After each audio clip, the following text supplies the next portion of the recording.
কল্পনা করুন এমন এক মায়ের কথা যিনি সদ্যজাত সন্তানকে কোলে নিয়ে হাসছেন। সেই হাসি মিলিয়ে যাওয়ার আগেই কেউ একজন চুপি চুপি সেই সন্তানকে বদলে দিচ্ছে অন্য একটি শিশুর সাথে। ভাবুন তো সেই মায়ের হৃদয় বিদারক বেদনার কথা, নিজের রক্ত মাংসের সন্তানকে হারিয়ে অন্য কারো সন্তানকে বুকে আগলে রাখা, আর সেই সম্পর্কে জানা পর্যন্ত না। এই ভয়ঙ্কর চক্রের পেছনে লুকিয়ে আছে এমন এক মুখ যা আপনার সমস্ত প্রেডিকশনকে বদলে দেবে। হ্যালো প্রিয়জনেরা, কেমন আছেন সবাই? আমি আপনাদের সাইফ আছি সাথে, আর বলছিলাম সম্প্রতি মুক্তি পাওয়া এক অসাধারণ তামিল অ্যাকশন থ্রিলার মুভি যার নাম ডিএনএ। শ্বাসরুদ্ধকর প্লট, অপ্রত্যাশিত মোড় আর হৃদয় ছুঁয়ে যাওয়া আবেগ, এই সব কিছুর মিশেল এই মুভিতে তৈরি হয়েছে। গল্প শুরুর আগে আপনাদের কাছে একটা ছোট্ট অনুরোধ করি, ভিডিওটা যদি ভালো লাগে তাহলে লাইক করুন এবং সাবস্ক্রাইব করুন সিনেম্যাক্স বিডি। কথা না বাড়াই, let's jump into the explanation. গল্পের শুরুতেই আমরা দেখতে পাই একজন সফটওয়্যার ইঞ্জিনিয়ার যিনি দিনের শেষে কাজ সেরে ক্লান্ত শরীর নিয়ে বাড়ি ফিরছিলেন। বাইরে তখন তুমুল বৃষ্টি। তিনি ঘুমের ঘোরে গাড়ি চালাচ্ছিলেন।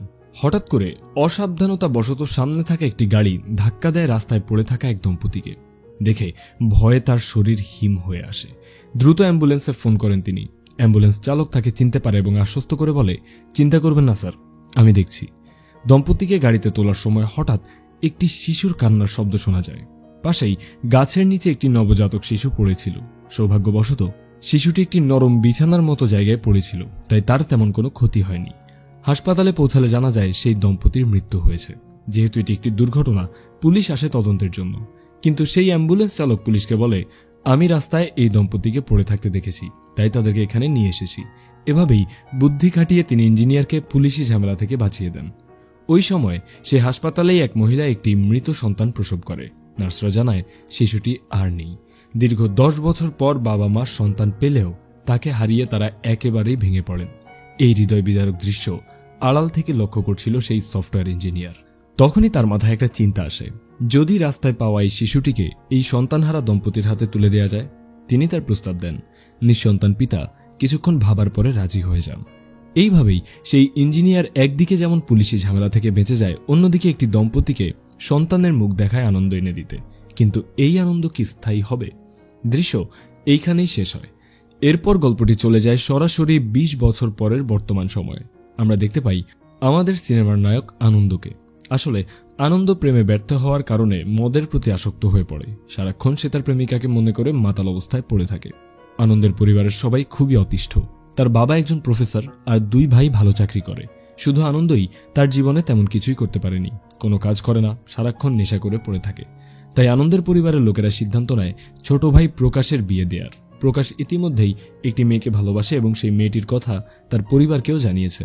পরদিন সেই মেয়ের পরিবার আনন্দের বাড়িতে বিয়ের কথা বলতে আসে। কিন্তু এই কথোপকথনের মাঝেই ঘটে এক অপ্রত্যাশিত ঘটনা। মাতাল অবস্থায় আনন্দ হঠাৎ সবার সামনে এসে অদ্ভুতভাবে বকবক করতে শুরু করে। এমনকি সবার সামনেই সে প্রস্রাব করে দেয় ইউ, এবং সেখানে অজ্ঞান হয়ে পড়ে। এইটা দেখে মেয়ের পরিবার অত্যন্ত অপমানিত বোধ করে। তারা আনন্দের বাবাকে বলে, আপনার ছোট ছেলে খুব ভালো, আমরা সম্পর্কটা পছন্দ করেছি, কিন্তু আগে এই বড় ছেলেটাকে ঠিক করুন, আমরা অপেক্ষা করব। এই কথা বলে তারা সেখান থেকে চলে যায়। আনন্দের বাবা প্রচণ্ড রেগে গিয়ে তাকে বকাঝকা করে এবং বাড়ি থেকে বের করে দেয়। এরপর আনন্দ তার এক বন্ধুর বাড়িতে গিয়ে থাকতে শুরু করে। আনন্দের বন্ধুরাও তাকে বোঝাতে থাকে, তোর প্রেমিকা তোকে রেখে অন্য কারো ঘর করছে, সে এখন কাউকে বিয়ে করে সুখে আছে, তুই ওকে ভুলে যা। কিন্তু আনন্দ বলে, না, সে আমাকে ইচ্ছে করে ছাড়েনি, পরিবারের চাপে সে বিয়ে করেছে, কিন্তু সেই বিয়েতে সে সুখী না। অনেকদিন টর্চার সহ্য করার পর সে আত্মহত্যা করে। তখন আনন্দের বন্ধুরা সিদ্ধান্ত নেয় যে ওকে ভালো পথে আনতেই হবে, ওকে মদ ছাড়াতেই হবে। তাই আনন্দকে রিহ্যাব সেন্টারে ভর্তি করানো হয়। শুরুতে নেশা ছাড়াটা কঠিন ছিল, কিন্তু ধীরে ধীরে চিকিৎসা এবং ইচ্ছাশক্তিতে আনন্দ নিজেকে সামলাতে শুরু করে। এরপর গল্পে আসে দিব্যা নামের একটি মেয়ে। এই মুহূর্তে তার বাড়িতে ছেলেপক্ষ তাকে দেখতে আসে। আসলে দিব্যা একটু বেশি ইনোসেন্ট বা ইম্যাচিওরড। সে কথা বলা শুরু করলে শিশুদের মতোই বকবক করতেই থাকে, ফলে অনেকেই তাকে পাগল ভাবে। তাই দিব্যার মা তাকে বুঝিয়ে বলে, চুপচাপ কফি নিয়ে দাঁড়িয়ে থাকবি, কোনো কথা বলবি না। দিব্যাও ঠিক তাই করে। ছেলেপক্ষের লোকেরা তাকে কিছু প্রশ্ন করে, যার উত্তর দেয় তার মা। কিন্তু একটা সময় দিব্যা হঠাৎ করেই বলে ফেলে, কে বলেছে আমি কথা বলতে পারি না? আমি ভালোই কথা বলতে পারি। আমার মা বলেছে কিছু বলবে না, শুধু কফি দিয়ে চলে আসবে, এই জন্য চুপ করে আছি। এরপর সে কথা বলতেই থাকে। এইটা দেখে ছেলেপক্ষ বুঝে যায় মেয়ের মধ্যে তো কোনো একটা সমস্যা আছে এবং চুপচাপ সেখান থেকে কেটে পড়ে। এরপর দিব্যার মা তাকে খুব বকাবকি ও মারধর করে। বলে, আমি তোকে কি বলেছিলাম, আর তুই কি করলি? এইভাবে চলতে থাকলে তোর বিয়ে কখনোই হবে না। একই সময় আনন্দের পরিবারও বিয়ের জন্য পাত্রী খুঁজছিল। এই সময় দিব্যার বিয়ের প্রস্তাব আনন্দের জন্য আসে। আনন্দের পরিবার দিব্যার বাড়িতে মেয়ে দেখতে যায়।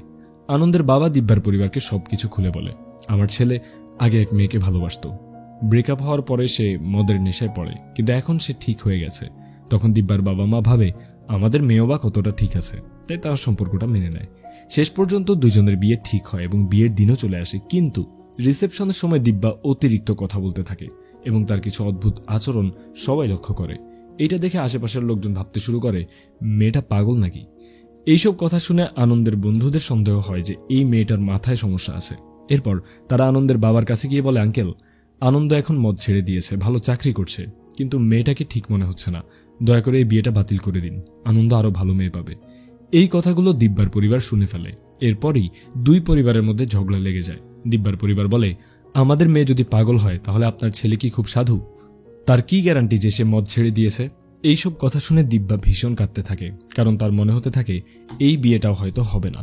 তখন আনন্দ এগিয়ে এসে দিব্যার হাত ধরে বলে, আমি এই মেয়েকে বিয়ে করব, আপনারা কেউ চিন্তা করবেন না, আমি ওর ভালোভাবে খেয়াল রাখবো।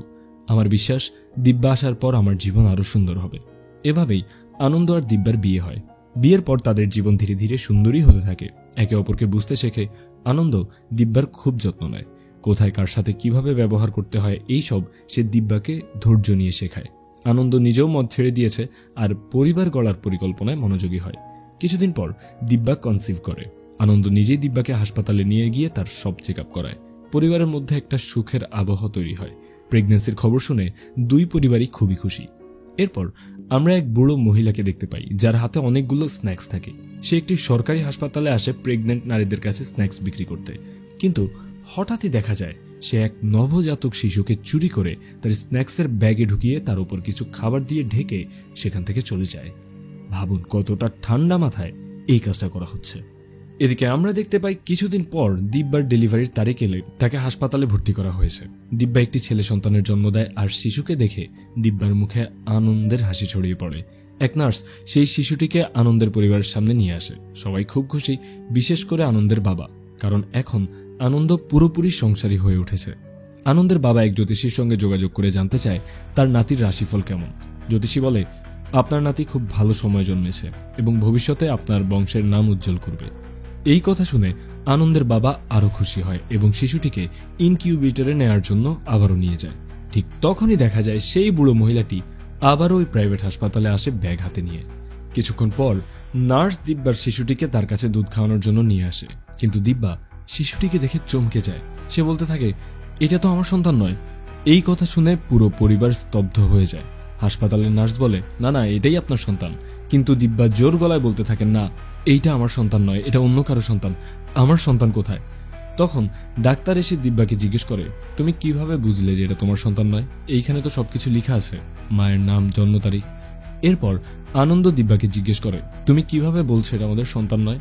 কিন্তু দিব্যা বারবার জোর দিয়ে বলতে থাকে, যেই বাচ্চাটা আমাকে প্রথম দেখানো হয়েছিল এইটা সেই বাচ্চাটা নয়। তখন ডাক্তার আনন্দকে পাশে ডেকে নিয়ে বলে, মহিলাদের অনেক সময় ডেলিভারির পর এরকম আচরণ স্বাভাবিক, খুব কম হলেও দেখা যায়। আগে কি দিব্যার এমন কোনো মানসিক সমস্যা ছিল? উত্তরে আনন্দ বলে, হ্যাঁ, ও একটু বেশি কথা বলে, তেমন একটা ম্যাচিওর না। তখন ডক্টর বলে, হয়তোবা এই কারণেই সে এমন করছে। আপনারা তাড়াতাড়ি দিব্যাকে বাড়ি নিয়ে যান, না হলে হাসপাতালে আমাদের বদনাম হতে পারে। কিন্তু এরপর আনন্দেরও একটু সন্দেহ হয় এবং সে পুলিশে অভিযোগ দায়ের করে। এক ইন্সপেক্টর হাসপাতালে এসে তদন্ত শুরু করে। সেখানকার ডাক্তার সিসিটিভি ফুটেজ দেখাতে শুরু করে, কখন দিব্যার ডেলিভারি হয়, কখন নার্স শিশুটিকে নিয়ে ইনকিউবেটরে যায় এবং নির্ধারিত সময়ের পর আবারও দিব্যার কাছে এনে বাচ্চাটিকে দুধ খাওয়ায়। সবকিছুই পরিষ্কার ছিল। ইন্সপেক্টর আনন্দকে বলে, আমার মনে হয় কোথাও ভুল হচ্ছে, সব ঠিকই আছে, আপনারা হয়তো একটু বেশি রিয়্যাক্ট করছেন, আপনার স্ত্রীকে আপনি বোঝান। এই বলে সে রিপোর্ট জমা দিয়ে চলে যায়। এরপর দিব্যাকে হাসপাতাল থেকে রিলিজ করা হয়, কিন্তু দিব্যা এখনো একই কথা বলতে থাকে, এই সন্তান আমার নয়, আর আমার নিজের সন্তানকে আমার কাছে ফিরিয়ে আনো। দিব্যার দৃঢ় আত্মবিশ্বাস দেখে আনন্দ ভাবে এবার সে নিজেই এই কেসের তদন্ত করবে। সে এক উকিলের সঙ্গে দেখা করে জানতে চায়, যদি আমরা ডিএনএ টেস্টের জন্য কোর্টে যাই তাহলে কেমন হয়? উকিল বলে, কোর্টের মাধ্যমে গেলে অনেক বেশি সময় লাগবে, তুমি প্রাইভেটভাবে করো, আমি সাহায্য করব। পরে সেই রিপোর্ট কোর্টে জমা দেব, তাতেই কেসটা আরো শক্তিশালী হবে। আনন্দ গোপনে শিশুটির কিছু চুল সংগ্রহ করে এবং নিজেরটাও নিয়ে একটি ল্যাবে ডিএনএ পরীক্ষার জন্য পাঠায়। শিগগিরই রিপোর্ট চলে আসে এবং জানা যায় এই বাচ্চাটা সত্যিই আনন্দর নয়। আনন্দ এবং তার বন্ধু হতবাক হয়ে যায়। দিব্যা তার মানে ঠিকই বলছিল। তাহলে তাদের আসল সন্তান কোথায় গেল? আনন্দ সেই রিপোর্ট নিয়ে ইন্সপেক্টরের কাছে গিয়ে অনুরোধ করে যেন সে তদন্ত আবারও শুরু করে। ইন্সপেক্টর এই কেসের জন্য একজন কনস্টেবলকে নিয়োগ করে যে কিছুদিন পর রিটায়ার করবে। কনস্টেবল ও আনন্দ একত্রে আরও কিছু প্রমাণ সংগ্রহ করে এবং উকিলের মাধ্যমে কোর্টে উপস্থাপন করে। কোর্ট নির্দেশ দেয় যদি এই বাচ্চা আনন্দ ও দিব্যার না হয় তাহলে তাদের সন্তান কোথায়? ওদের সন্তানকে খুঁজে বের করতে হবে এবং যতদিন পর্যন্ত না ওদের সন্তান ফিরে আসে ততদিন দিব্যার কাছে যে শিশুটি আছে তার সঠিক যত্ন নিতে হবে। সেই শিশুটির প্রকৃত বাবা মাকেও খুঁজে বের করতে হবে। এই নির্দেশ অনুযায়ী কনস্টেবল ও আনন্দ একসঙ্গে তদন্ত শুরু করে। কনস্টেবল আনন্দকে বিশেষভাবে সাহায্য করতে থাকে কারণ তার নিজের ছেলেটাও ছোটবেলায় মারা গিয়েছিল। তদন্ত চলাকালে কনস্টেবল আনন্দকে এক অফিসে নিয়ে যায়। অফিসে এক ব্যক্তি বলে আসলে কিছু চক্র আছে যারা সদ্যজাত শিশুদেরকে চুরি করে, যদি মেয়ে হয় তাহলে বিদেশে বিক্রি করে দেয়, আর ছেলে হলে অর্গান সেল করে। এই ট্রাফিকিং এর অনেক কেস আছে আমাদের কাছে। এই কথাগুলো শুনে আনন্দ আতঙ্কিত হয়ে পড়ে। 4 দিন কেটে গেছে, এখনো শিশুটির কোনো খোঁজ নেই। কনস্টেবল তাকে সান্ত্বনা দেয়, চিন্তা করো না, তোমার সন্তানের কিছুই হবে না। এই সময় কনস্টেবলকে একজন ইনফর্মার ফোন করে জানায়, স্যার আজ রাতেই এক মহল্লায় এক শিশুকে বলি দেওয়া হবে। কনস্টেবল ও আনন্দ সেই রাতেই সেই এলাকায় পৌঁছে সেই লোকেশন খুঁজে বের করে। অনেক খোঁজাখুঁজির পর আনন্দ অবশেষে সেই জায়গাটা খুঁজে পায়। সেখানে কিছু লোক একটি শিশুকে রিচুয়ালের জন্য বলি দেওয়ার জন্য প্রস্তুতি নিচ্ছিল। কিছু গুন্ডাও ছিল সেখানে। আনন্দ দারুণভাবেই লড়াই করে সেই শিশুটিকে উদ্ধার করে। কনস্টেবল জিজ্ঞেস করে, এইটাই কি তোমার সন্তান? আনন্দ বলে, আমি জানি না স্যার, দিব্যাকে জিজ্ঞেস করতে হবে। শিশুটিকে দিব্যার কাছে নিয়ে যাওয়া হলে দিব্যা বলে, না, এইটাও আমাদের সন্তান নয়। এরপর দিব্যা আরও বলে, স্যার এখন যেই শিশুটি আমার কাছে আছে তার বাবা মাও নিশ্চয়ই আমার মতোই কষ্ট পাচ্ছে। এরপর কনস্টেবল ও আনন্দ সেই শিশুটির প্রকৃত বাবা মাকে খুঁজে বের করারও চেষ্টা শুরু করে। তারা বিভিন্ন সরকারি হাসপাতালে গিয়ে জিজ্ঞাসাবাদ করে। এই তদন্ত চলাকালীন একদিন আনন্দ এক জায়গায় বসেছিল। হঠাৎ সেই বৃদ্ধা মহিলা যার হাতে 2টি ব্যাগ থাকে এসে তার পাশেই বসে পড়ে। সে পানি খায় আর তখনই দেখা যায় তার ব্যাগের ভেতরে একটি নবজাতক শিশু রয়েছে, যেটি কিছুক্ষণ আগেই সে চুরি করেছে। আনন্দ ওই বুড়ির ব্যাগ তুলতে সাহায্য করে, কিন্তু কিছুক্ষণ পর আনন্দ খেয়াল করে একটি খাবারের ব্যাগ অস্বাভাবিক ভারী। আনন্দ সেই বৃদ্ধার দিকে এক দৃষ্টিতে তাকিয়ে থাকে। হঠাৎ সে ব্যাগ থেকে একটি ছোট হাত বেরিয়ে আসতে দেখে আর আনন্দ তখনই বৃদ্ধাকে ধরার চেষ্টা করে, কিন্তু বৃদ্ধা দ্রুত অটোতে উঠে পালিয়ে যায়। আনন্দের কাছে বাইক থাকায় সে নিজের বাইক নিয়ে সেই বৃদ্ধাকে ফলো করতে করতে তার এলাকায় পৌঁছে যায়। বুড়ো মহিলাটি সেই শিশুটিকে নিজের বাড়িতে নিয়ে গিয়ে কাউকে দিয়ে দেয়। সেই ব্যক্তি সেই ব্যাগটি নিয়ে সেখান থেকে বেরিয়ে যায়। আনন্দ এবার সেই ব্যক্তিকে ফলো করতে থাকে এবং মাঝপথে কনস্টেবলকে ফোন করে সবকিছু জানায়। স্যার, আমি এক বৃদ্ধার ব্যাগে একটা বাচ্চা দেখেছি, আর এখন একজন লোক সেই বাচ্চাটিকে নিয়ে কোথাও যাচ্ছে। কনস্টেবল বলে, আনন্দ তুমি তাড়াহুড়ো করো না, আমি ব্যাকআপ নিয়ে তোমার কাছে আসছি, তুমি লোকেশনটা পাঠাও। এরপর সেই ব্যক্তি বাচ্চাটিকে নিয়ে একটা নির্মাণাধীন ভবনের কাছে যায়। আনন্দ গোপনে তাকে অনুসরণ করতে থাকে আর সেইখানে অনেক লোক ছিল। আনন্দ ঠিক যখন শিশুটিকে নিয়ে চুপি চুপি বের হয়ে যাওয়ার চেষ্টা করছিল তখনই এক গুন্ডা আনন্দকে দেখে ফেলে, আর তারপরেই শুরু হয় ভয়ানক লড়াই। এই সময় পুলিশ এসে উপস্থিত হয় আর গুন্ডাদেরকে ধরে পেটাতে থাকে। সবাইকে গ্রেফতার করা হয়। এক গুন্ডা বলে, স্যার সেই বুড়ো মহিলা সরকারি হাসপাতাল থেকে শিশুদেরকে চুরি করে আমাদের দিয়ে যায়, আর সেটা আমরা আবার আরেকজনকে দিই। কিছুক্ষণ পর একটি গাড়ি সেখানে আসে। গাড়ির ভেতরে কে আছে শুরুতে তো তা দেখানো হয় না। পুলিশ এবং আনন্দ সবাই লুকিয়ে থাকে। সেই গ্যাংয়ের একজনকে ফেক বাচ্চা দিয়ে গাড়ির কাছে পাঠানো হয়। ঠিক তখনই লোকটি চিৎকার করে বলে, ভাই বের হয়েও না, পালিয়ে যাও। আর সঙ্গে সঙ্গে গাড়িটি ইউ টার্ন নিয়ে পালানোর চেষ্টা করে, কিন্তু আনন্দ দ্রুত মেইন গেটটা বন্ধ করে দেয়। গাড়ির ভেতরে বসে থাকা লোকটার নাম ছিল মূর্তি। পুলিশ মূর্তিকে গ্রেফতার করে এবং জিজ্ঞাসাবাদ শুরু করে। জানা যায় মূর্তির একটা এজেন্সি আছে যেখানে সে বিভিন্ন হাসপাতালের নার্স এবং সিকিউরিটি গার্ড সরবরাহ করে। মূর্তি বলে, স্যার আমার যখন টাকার দরকার হয় তখন আমি আমার লোক দিয়ে একটা করে শিশু চুরি করাই, কিন্তু আসলে আমি অন্যের কথায় কাজ করি। আমার উপর রাজেন্দ্রনাথ নামের একজন আছে, তার একটা বিশাল এজেন্সি আছে যার মাধ্যমে বড় বড় হাসপাতালের নার্স এবং সিকিউরিটি গার্ড পাঠানো হয়। সে আমাকে বলে দেয় কোথা থেকে বাচ্চাটা চুরি করতে হবে, আমি করি, এর বদলে টাকা পাই। আমি ওই নেটওয়ার্ক সম্পর্কে আর তেমন কিছুই জানি না। তখন পুলিশ ও আনন্দ রাজেন্দ্র সম্পর্কে খোঁজ করতে শুরু করে। রাজেরও একটি বড় এজেন্সি ছিল, সে বড় বড় হাসপাতালে লোক সরবরাহ করত। সে একজন গ্যাংস্টারও ছিল। একদিন যখন আনন্দ কনস্টেবল রাজেন্দ্রের কাছে যাচ্ছিল তখন রাজেন্দ্র একটি বাড়িতে ছিল। হঠাৎই কিছু গুন্ডা এসে তার উপর আক্রমণ চালায়। ঠিক তখনই আনন্দ এসে রাজেন্দ্রর জীবন বাঁচায়। কিন্তু সেই সময় অন্য গুন্ডারা আনন্দকে আঘাত করে এবং জোর করে প্রচুর মদ খাইয়ে দেয়। যখন আনন্দের জ্ঞান ফেরে তখন সে দেখে রাজেন্দ্রকে মেরে ফেলা হয়েছে। আনন্দ হতাশ হয়ে পড়ে। এখন সে কিভাবে তার সন্তানের খোঁজ পাবে? পরদিন আনন্দ কনস্টেবল রাজেন্দ্র ফিউনারালে যায়। তারা জানতে পারে রাজেন্দ্রের 2টি স্ত্রী ছিল। তারা খোঁজ খবর করে যে রাজেন্দ্রের কোনো শত্রু ছিল কিনা। এই সময় বাড্ডার রাজা নামের এক ধনী ব্যক্তি রাজেন্দ্রের ফিউনারালে আসে। তার অনেক কোম্পানি রয়েছে এবং সে খুবই প্রভাবশালী। আনন্দ ভাবতে থাকে, এত বড় লোক কেন গুন্ডার ফিউনারালে এসেছে? তাদের মধ্যে কি সম্পর্ক? এরপর যেই শিশুটি এতদিন দিব্যার কাছে ছিল তার আসল বাবা মাকে খুঁজে পাওয়া যায়। আনন্দ ও দিব্যা সেই শিশুটিকে তাদের কাছে ফিরিয়ে দেয়। শিশুকে দেখেই সেই দরিদ্র পরিবার অনেক খুশি হয় এবং বারবার তাদেরকে ধন্যবাদ জানায়, কারণ তাদের নিজের সন্তান না হয়েও এই শিশুটিকে দিব্যা মায়ের মতোই এতদিন লালন পালন করেছিল। এরপর কনস্টেবল আনন্দকে বলে, আমি গাঁজা নামের এক গুন্ডাকে চিনি, যদি তার কাছে যাই তাহলে হয়তো কিছু সাহায্য মিলতে পারে। যখন তারা দুজন গোজার কাছে যায় সেই সময় আনন্দ খেয়াল করে গোজার এক সহযোগীর হাতে একটা ট্যাটু আছে। এই একই ট্যাটু সে আগেও দেখেছে, সেই ব্যক্তির হাতে যে রাজেন্দ্রকে হত্যা করতে এসেছিল। আনন্দ বুঝে ফেলে রাজেন্দ্রের হত্যাকারী এই গ্যাংই। শুরু হয় ফাইট। এক পর্যায়ে গোজার গলায় ছুরি ধরে আনন্দ জানতে চায়, তোমরা রাজেন্দ্রকে কেন খুন করলে? তখন গোজা একটা চমকে দেওয়ার মতো তথ্য দেয়। এই খুনের জন্য তাদেরকে কন্ট্রাক্ট দেওয়া হয়েছিল, আর সেই কন্ট্রাক্টর কেউ নয়, সেই বড় ব্যবসায়ী বাড্ডা রাজন দিয়েছিল, যে সেদিন ফিউনারালেও এসেছিল। এরপর দৃশ্যটি ফ্ল্যাশব্যাকে চলে যায়। তখন বাড্ডা রাজন একজন সফটওয়্যার ইঞ্জিনিয়ার হিসেবে কাজ করত। একদিন সরকার থেকে একটি নির্দেশ আসে, সব হাসপাতালের তথ্য ডিজিটাল করতে হবে। তখন অনেক হাসপাতাল বাড্ডার কাছে এসে অনুরোধ করে যেন তাদের ইনফরমেশনও ডিজিটাল করে দেওয়া হয়। এই কাজ করতে গিয়ে বাড্ডা ওইসব হসপিটালের সকল গোপন তথ্য জানতে পারে, হাসপাতালে কতজন স্টাফ, কোন দিনে কোন শিশুর জন্ম হয়েছে ইত্যাদি। একদিন তার গাড়ির সাথে একটি অ্যাক্সিডেন্ট হয় এবং এক দম্পতি মারা যায়, কিন্তু শিশুটি বেঁচে যায়। বন্ধুরা, এই সেই ঘটনা যেটা আমরা একদম মুভির শুরুতে দেখেছিলাম। সেদিনই আবার এক দম্পতির সদ্য জন্ম নেওয়া সন্তান মারা যায় এবং সেই দম্পতি ভেঙে পড়ে কান্নাকাটি করতে থাকে। তখন বাড্ডা সেই শিশুটিকে এনে তাদেরকে দেয়। এই শিশুকে পেয়ে সেই সন্তানহীন দম্পতি খুব খুশি হয়ে যায় এবং বাড্ডাকে 50 ভরি স্বর্ণ উপহার দেয়। বাড্ডা রাজন এবং রাজেন্দ্র এই স্বর্ণ ভাগাভাগি করে নেয়। এর কিছুদিন পরেই সেই দম্পতি আবার তাদের কাছে এসে অনুরোধ করে, আরেকটা দম্পতি আছে যাদের সন্তানের আশা আছে, আপনি কি এমন ব্যবস্থা করতে পারেন যাতে তারাও একটা সন্তান পায়? তারা 5 লাখ টাকা দিতে রাজি।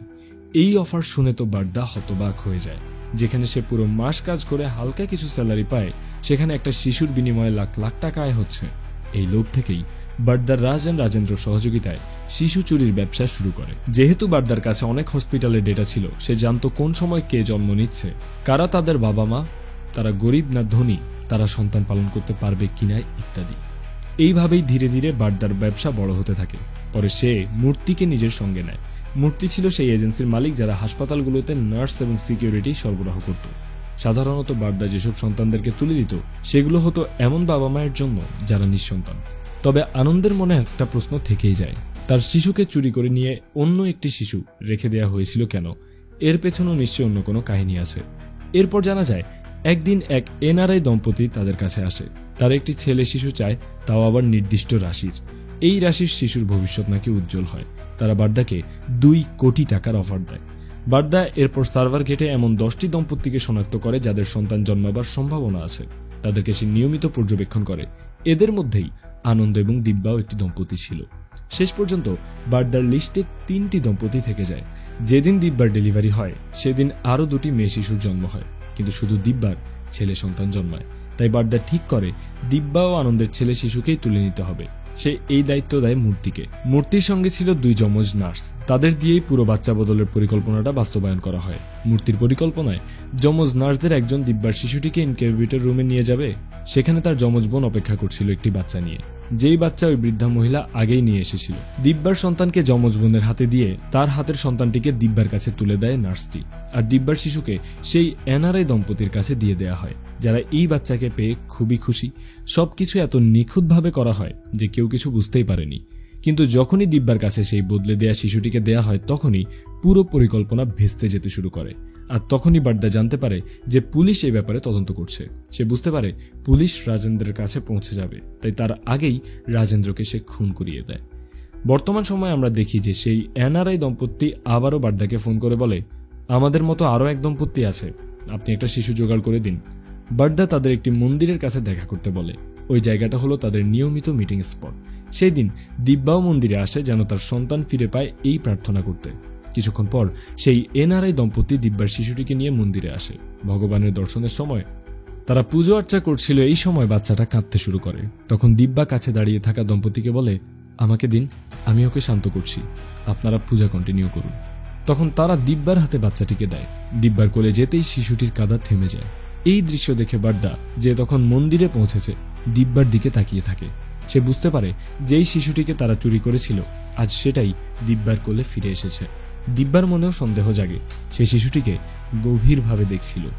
যখনই সে কিছু বলার জন্য মুখ খুলতে যাচ্ছিল তখনই বাড্ডা সেই শিশুটিকে নিয়ে আবারও সেই এনআরআই দম্পতির হাতে তুলে দেয় এবং বলে, আপনারা এখান থেকে তাড়াতাড়ি চলে যান। এরপর দিব্যা সেই দম্পতির পেছনে দৌড়াতে শুরু করে। এমন সময় আনন্দ মন্দিরে এসে পৌঁছায় এবং দিব্যা তাকে সবকিছু খুলে বলে। এরপর যখন আনন্দ সেই শিশুটিকে উদ্ধার করতে এগিয়ে যায় তখনই বাড্ডার লোকজন আনন্দের উপর আক্রমণ চালায়। তখন আমরা দেখতে পাই সেই লড়াইয়ের সময় একজন ব্যক্তি হাতে ছুরি নিয়ে আনন্দের দিকে এগিয়ে আসে, কিন্তু অবাক করার মতো ব্যাপার হলো সে আনন্দকে কিছুই করে না, বরং বাড্ডাকেই ছুরি মেরে খুন করে ফেলে। কারণ এই ব্যক্তি আর কেউ নয়, সে রাজেন্দ্রের ছেলে। মানে সে আগেই জেনে গিয়েছিল যে তার বাবার খুনি এই বাড্ডাই। এইভাবেই অবশেষে দিব্যার সন্তান ফিরে আসে তার মায়ের কোলে। আর এইখানেই এই শয়তানদের চক্র ধ্বংস হয়ে যায়। তো বন্ধুরা, এই ছিল আজকের মুভি এক্সপ্লেনেশন। ভিডিওটি আপনাদের কেমন লাগলো তা কমেন্ট করে জানাতে ভুলবেন না। ভালো লাগলে লাইক করুন এবং অবশ্যই সাবস্ক্রাইব করুন সিনেম্যাক্স বিডি। আপনার সাথে আমি ছিলাম সাইফ বিন রহমান। আজকে বিদায় নিচ্ছি। শীঘ্রই দেখা হবে অন্য কোনো দিন নতুন কোনো ভিডিও নিয়ে। ততক্ষণ পর্যন্ত প্রিয়জনের খেয়াল রাখুন। আল্লাহ হাফিজ।